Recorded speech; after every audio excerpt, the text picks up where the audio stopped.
ഇസ്രായേലിൽ നെതന്യാഹു അനുകൂലികളും നെതന്യാഹുവിനെ എതിർക്കുന്നവരും തമ്മിൽ തല്ലി ചോര തുപ്പുന്ന അവസ്ഥ. ഇസ്രായേലിൽ നെതന്യാഹുവിനെതിരെ വമ്പൻ പ്രചരണങ്ങൾ, വമ്പൻ പ്രതിഷേധങ്ങൾ നടക്കുന്നു. യുദ്ധം 6-ാം മാസത്തിലേക്ക് കടന്നിരിക്കുന്നു. 6-ാം മാസത്തിൽ ഏകദേശം 36,000-ത്തിലധികം പാവപ്പെട്ട ഗസയിലെ ജനങ്ങളെ കൊന്നൊടുക്കി നെതന്യാഹു. പക്ഷേ ഹമാസ് പോരാളികളെ തൊടാൻ പോലും നെതന്യാഹുവിന് പറ്റിയില്ല. അത് നെതന്യാഹുവിൻ്റെ ഇസ്രായേൽ സേനയുടെ IDFൻ്റെ പരാജയമാണ്, മൊസാദിൻ്റെ പരാജയമാണ്. ഹമാസ് യുദ്ധത്തിൽ ജയിച്ചു കയറിയിരിക്കുന്നു. ഹമാസിനോട് വിലപേശാൻ ഇപ്പോൾ ഇസ്രായേലിന് കഴിയുന്നില്ല, ലോകരാഷ്ട്രങ്ങൾക്കും കഴിയുന്നില്ല. ഈ സാഹചര്യത്തിൽ നെതന്യാഹുവിനെ അനുകൂലിക്കുന്ന തീവ്ര വലതുപക്ഷ അനുകൂലികളും നെതന്യാഹുവിനെ എതിർക്കുന്ന വലതുപക്ഷ അനുകൂലികളല്ലാത്തവരും തമ്മിലുള്ള ഏറ്റുമുട്ടൽ ഇസ്രായേൽ നഗരങ്ങളിൽ നടക്കുന്നു. ഇസ്രായേൽ ആഭ്യന്തര കലാപത്തിലേക്ക് വഴിമാറുന്നു. ഇസ്രായേലിലെ സൈനിക വക്താവ് രാജിവെച്ചു. ഇസ്രായേലിലെ സൈനിക വക്താവ് മാത്രമല്ല, അവർക്ക് പുറമേ പല ഉന്നത സൈനിക ഉദ്യോഗസ്ഥരും രാജിവെച്ചു. ഗസയിൽ നിന്ന് കൂട്ടയോട്ടം നടത്തിയതിന് പിന്നാലെയാണ് കൂട്ടരാജി ഉണ്ടായത്.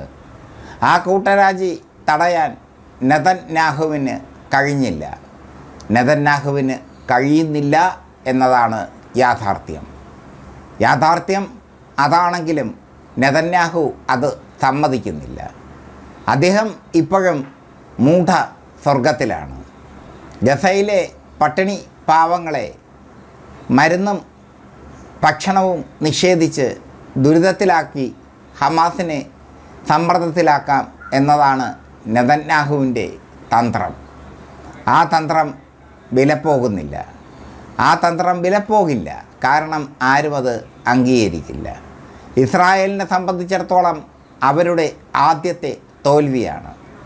ഇസ്രായേൽ രൂപം കൊണ്ട ശേഷം യുദ്ധത്തിൽ അവർ നേരിടുന്ന ആദ്യത്തെ തോൽവി. ആ തോൽവിക്ക് കാരണം ബെഞ്ചമിൻ നെതന്യാഹു ആണെന്ന് അദ്ദേഹത്തെ എതിർക്കുന്നവർ പറയുന്നു.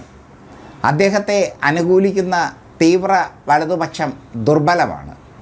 എന്തായാലും തെരുവുകളിൽ ഇരുവരും പ്രതിഷേധ പ്രകടനങ്ങൾ നടത്തുന്നു. ഇരുവരും പ്രതിഷേധ പ്രകടനങ്ങൾ നടത്തുക മാത്രമല്ല, ഏറ്റുമുട്ടുന്നു. ആഭ്യന്തര കലാപത്തിലേക്ക് ഇസ്രായേൽ പോകുന്നു. മറ്റൊരു വഴിക്ക് പട്ടാളം അട്ടിമറിക്ക് ഒരുങ്ങുകയാണ്. നെതന്യാഹുവിനെ അട്ടിമറിക്കാൻ ഇസ്രായേൽ പട്ടാളം തീരുമാനിച്ചിരിക്കുന്നു. നെതന്യാഹുവിനെ അട്ടിമറിച്ചുകൊണ്ട് ഇസ്രായേൽ പട്ടാളം നെതന്യാഹുവിൻ്റെ അധികാര കസേര തച്ചുടയ്ക്കാൻ തീരുമാനിച്ചിരിക്കുന്നു. ഇങ്ങനെയുള്ള തീരുമാനങ്ങൾ ഇസ്രായേലിൽ നടക്കുന്നു. ഒരു വശത്ത് ആഭ്യന്തര കലാപം ഇസ്രായേലിൽ രൂക്ഷമാകുന്നു.